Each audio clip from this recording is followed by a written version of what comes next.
ரிஷபம்.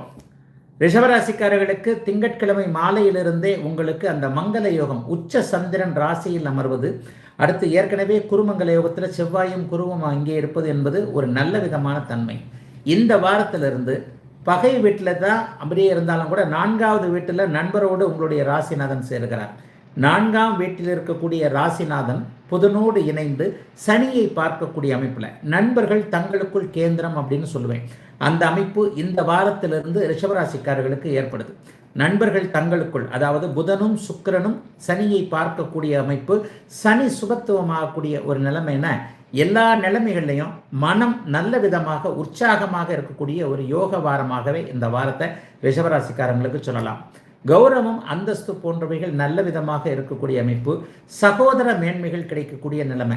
இதுவரைக்குமே ஒரு அண்ணன் தம்பி அக்காள் தங்கை போன்ற உறவுகளில் சரியாக இல்லாத ஒரு அமைப்புகள், பங்காளி தகராறுன்னு சொல்லப்படக்கூடிய சில நிலைமைகளில் ஒருவரை ஒருவர் ஒத்துப்போக முடியாத நிலைமைகளில் சண்டை சச்சரவுகளில் இருந்தவர்கள் எல்லாருக்குமே அந்த வில்லங்கங்கள் தீரக்கூடிய வழக்குகள் சாதகமாக இருக்கக்கூடிய ஒரு நல்ல வாரமாக இந்த வாரத்தை ரிஷபராசிக்காரங்களுக்கு சொல்லலாம். 4ஆம் இடத்துல புதனும் சுக்கிரனும் இருப்பது ஒரு நிலையில் தாய் பற்றிய கவலைகள் எல்லாவற்றையும் தீர்க்கக்கூடிய ஒரு நல்ல அமைப்பு. சந்திரனை பார்த்தீங்கன்னா இந்த வாரம் முழுக்கவே 1, 2, 3 அப்படின்னு சொல்லப்படக்கூடிய உங்களுடைய ராசியிலேயே ஆரம்பத்தில் இருக்கிறார். அதுக்கப்புறம் 2ஆம் இடத்துலையும் 3ஆம் இடத்துலையும் வருகிறார். இந்த 2ஆம் வீடும் 3ஆம் வீடும் ஓரளவிற்கு நல்ல பலன்களை கொடுக்கக்கூடிய தன்மை.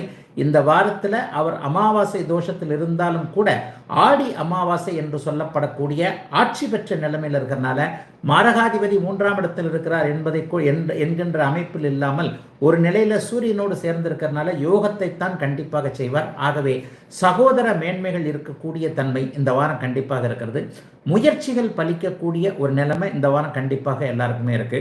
ஒரு 35 வயதுகளில் இருக்கக்கூடிய ரிஷபராசிக்காரர்கள் அனைவருக்குமே நல்ல விதமான வாய்ப்புகள் கிடைத்து, அதாவது எந்தெந்த துறைகளில் இருக்கிறீங்களோ அந்தந்த துறைகளில் நல் வாய்ப்புகள், ஒரு சினிமா வாய்ப்பு, ஒரு தொலைக்காட்சி வாய்ப்பு அல்லது ஒரு ஊடக வாய்ப்பு, சமூக ஊடகங்களில் இன்ஸ்டாகிராமில், ஃபேஸ்புக்கில், யூடியூப்பில் இந்த மாதிரி போட்டு நான் பணம் சம்பாதிக்கணும் என்கின்ற எண்ணத்தில் இருப்பவர்களுக்கு கூட அதற்கான நல்ல வாய்ப்புகள் கிடைக்க பெற்று அதன் மூலமாக பணம் சம்பாதிக்கின்ற யோக ஒரு அமைப்புகள் உருவாகக்கூடிய ஒரு நல்ல வாரமாகவே ரிஷபராசிக்காரர்கள் எல்லோருக்குமே சொல்ல முடியும்.